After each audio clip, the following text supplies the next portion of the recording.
Hey everyone, let's have a Friday Reads. I haven't done one of these in a while, but I thought this week I started and finished so many things that I need to talk about them.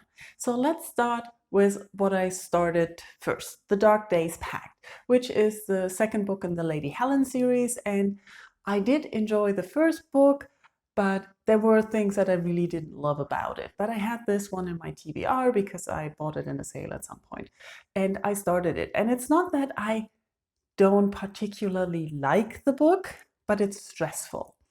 I think I read about 150 pages when I had to give up. It was just too exhausting how the author uses a lot of the emotional strings you can pull in a reader to make them really stressed.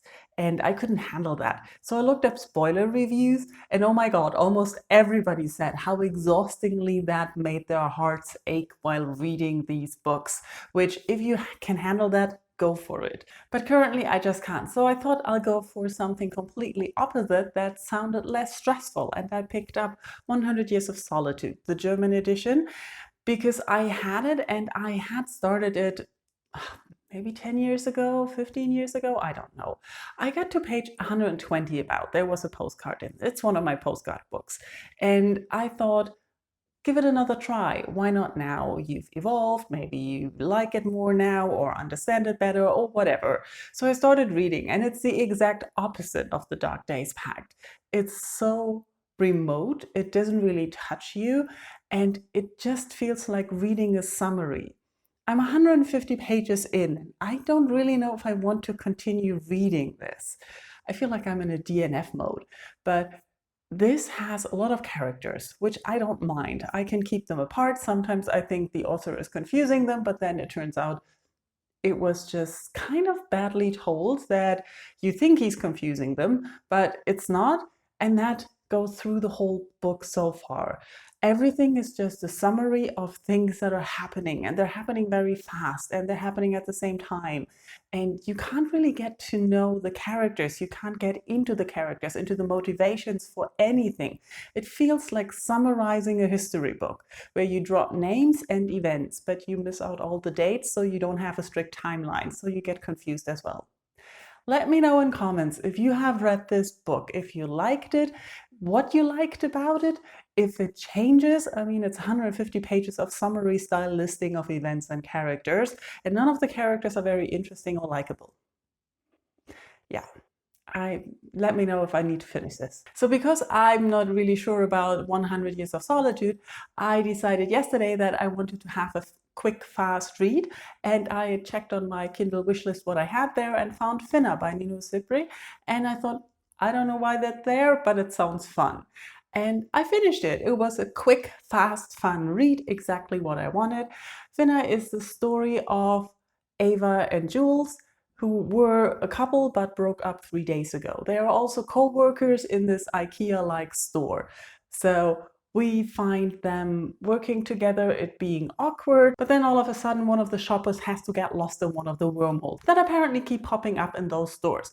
So lucky Ava and Jules get sent into the wormhole to find this woman. And then things happen because you travel through wormholes into different worlds. Fun things happen. But we also have Ava and Jules discussing their breakup and dealing with issues. Ava's diagnosed with depression and anxiety, and Jules is kind of a chaotic trans. And alone they already sound exhausting. Together they sound really not fitting, but it is interesting to read about what they think about their relationship and the things that went wrong. We all get everything only from Ava's perspective, so we don't really know what Jules thinks, but it's rather interesting. And with all the traveling through wormholes and saving people, it's fun, it's fast-paced, it's, I think, 150 pages, it's not very long. It was a good decision. On audio, I listened to The Network Effect. This is the 5th book in the Murderbot series, and I actually listened to it twice in 4 days already.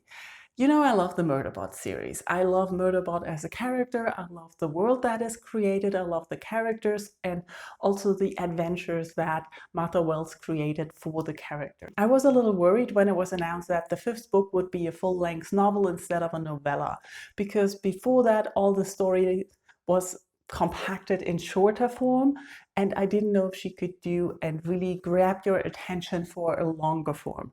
And oh my God, that worked out well. Like I said, I listened to it twice in 2 days. It's 12-hour audiobook. I loved it. You get sucked into the story. It's so fast-paced. There's one thing happening after the other. It's hard to take a break. I talked to my brother, who said that he read about 340 pages in a day, which is very unusual for him, but he said he couldn't put it down. So that tells you something. It's not only my opinion. This book is really captivating. You get new characters. You get to see more of the characters you already know. You see Murderbot evolving in his interaction with his friends and with people, and you see him going through emotions which he hates, and it's wonderful. I really can highly recommend this if you were worried about the length and that it might not work as well as the novellas. And I can only recommend starting with the Murderbot series if you haven't already. Go start with All Systems Red, go through them. You just don't want to stop being in that world. And that brings us to my reading plans for the weekend. I don't really know if I really want to continue with 100 Years of Solitude, so I decided I want to try Banana Yoshimoto finally and downloaded Kitchen on my Kindle.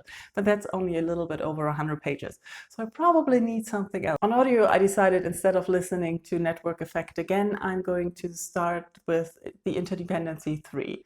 The Last Emperor is the third book in the trilogy, and I want to finish the series and I want to know what's going to happen, and that's also in space, so it's not that far away from Murderbot. Yeah, kind of in my head all the time. So these are basically the books I read this week and my reading plans for the weekend. Let me know in comments if you have read any of the books, if you have any good books that you read this week or that you're looking forward to picking up on the weekend. Let's talk reading. Thank you for watching. Bye-bye.